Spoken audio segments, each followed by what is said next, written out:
Hola, ¿qué tal? Muy buenas tardes. Es un gusto poder saludar a todas las personas integrantes del Colegio de Mediación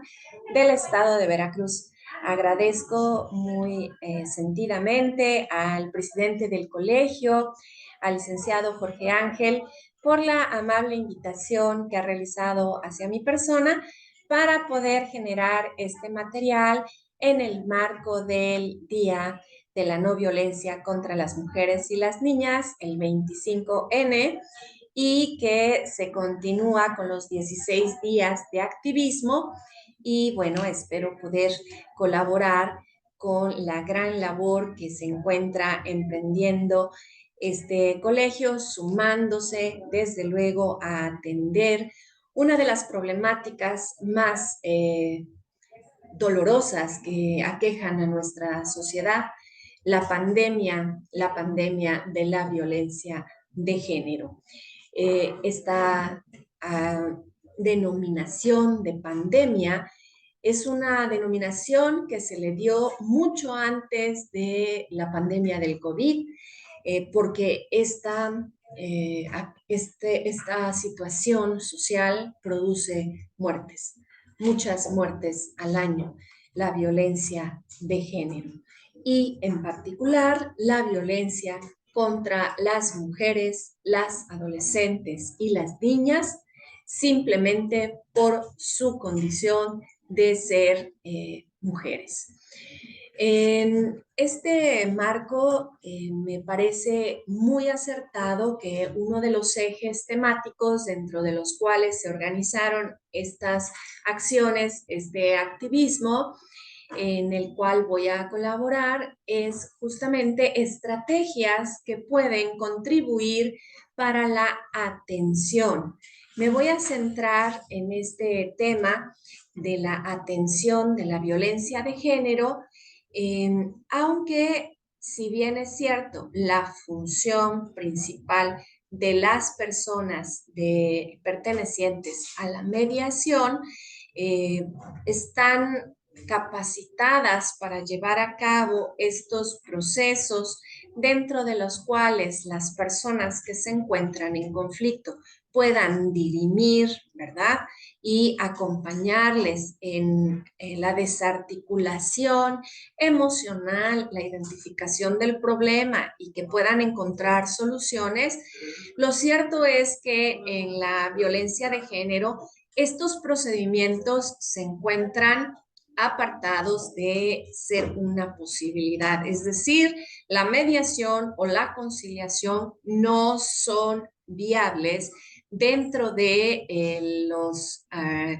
temas de violencia de género, porque sería exponer a la víctima a una situación frente a su agresor que le puede causar desde luego que afectaciones mayores o como se encuentran en vamos a decir, en una relación jerárquica distinta, podría negar lo ocurrido o actuar en su contra,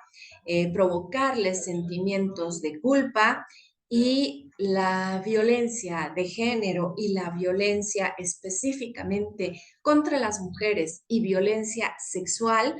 es de delicado manejo. ¿Por qué? Porque sus efectos pueden ser desde la depresión a las personas que han sido víctimas de estos hechos, como también lo pueden ser las afectaciones psicológicas postraumáticas que pueden llegar incluso a rasgos suicidas y la identificación de estas alertas, de estas alarmas en el planteamiento, me parece que deben de estar consideradas por quienes somos personas que podemos fungir como primer contacto. ¿Qué es lo más relevante que tenemos nosotros a identificar? Bueno, si bien es cierto, a lo mejor de manera profesional no vamos a atender un caso de violencia de género, específicamente de una agresión sexual por medio de la mediación, lo cierto es que las personas que son mediadoras, que están capacitadas, son personas que han desarrollado habilidades y aptitudes que hacen o provocan cierta empatía o que las personas que han sufrido alguna situación nos ven o les ven a ustedes como personas confiables, confidentes, con quienes pueden a lo mejor encontrar un apoyo. Y es muy importante asumir este papel porque lo cierto es que la violencia de género antes de llegar a las denuncias o las autoridades correspondientes, casi siempre se denuncian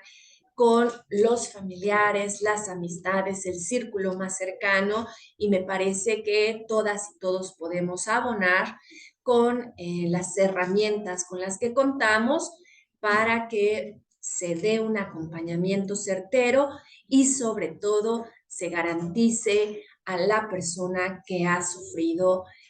una violencia, que ha sido víctima. La Ley General de Víctimas en 2016 nace con la intención de protegerle y desde luego que poder repararle de manera integral.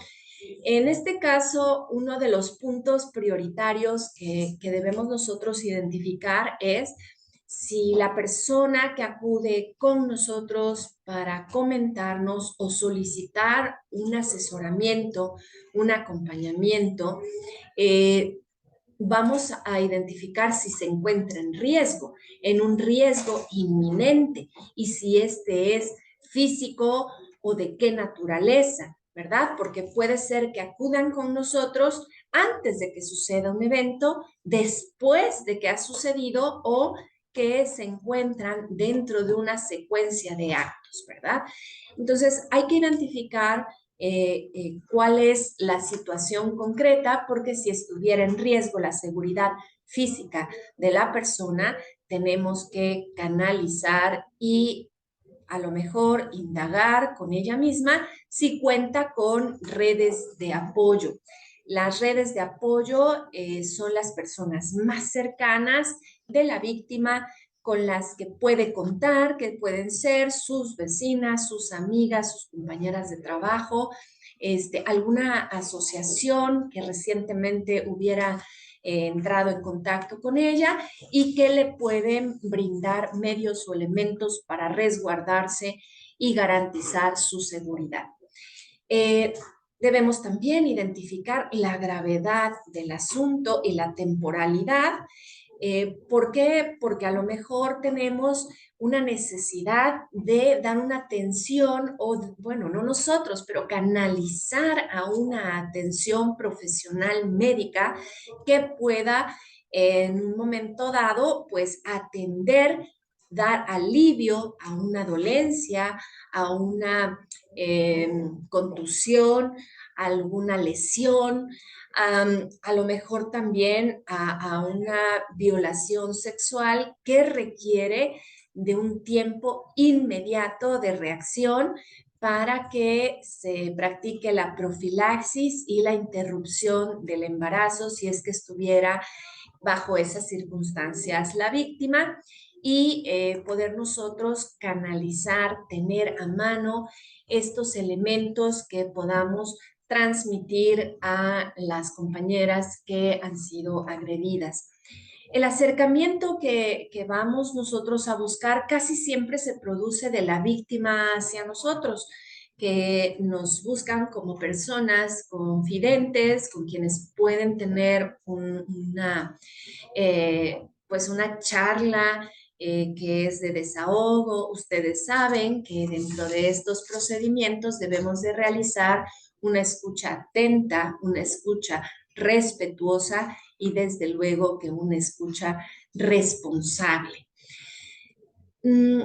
Proceder también a la estabilización emocional de la persona nos va a ayudar a generar un ambiente de privacidad, solicitar permiso en un momento dado para recabar algunos datos que le puedan a la misma persona servir para identificar lo que ha ocurrido, porque a veces por el estado emocional postraumático tenemos muy frescos ciertos elementos, pero con el postraumático bloqueamos algunos datos o algunos hechos, y tomar algunas notas respetuosas nos van a permitir a nosotros, pues obviamente, brindarles un mejor acompañamiento, o incluso entregarle las notas para que las pueda usar en el momento que estime oportuno.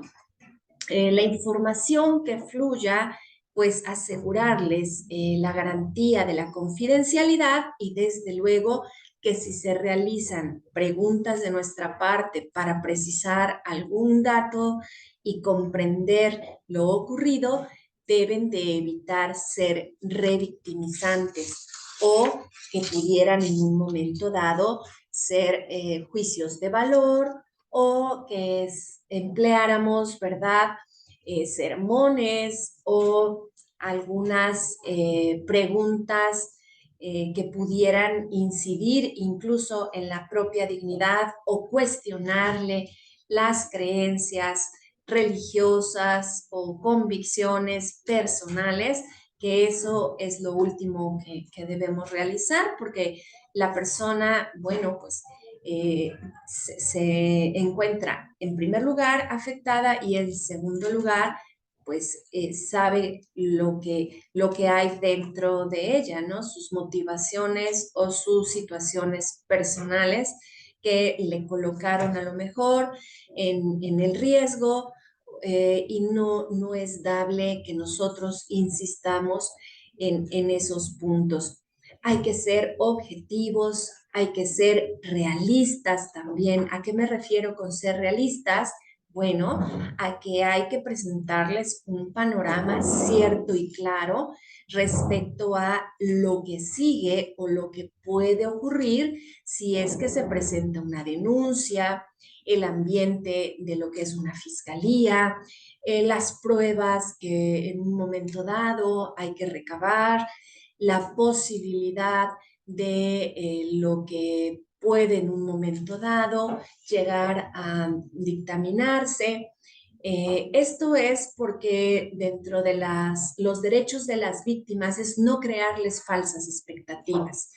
Y me parece que, siendo realista y hablando con claridad, es como podemos nosotros abonar en el panorama que tengan las compañeras que han sufrido una situación dramática de violencia de género.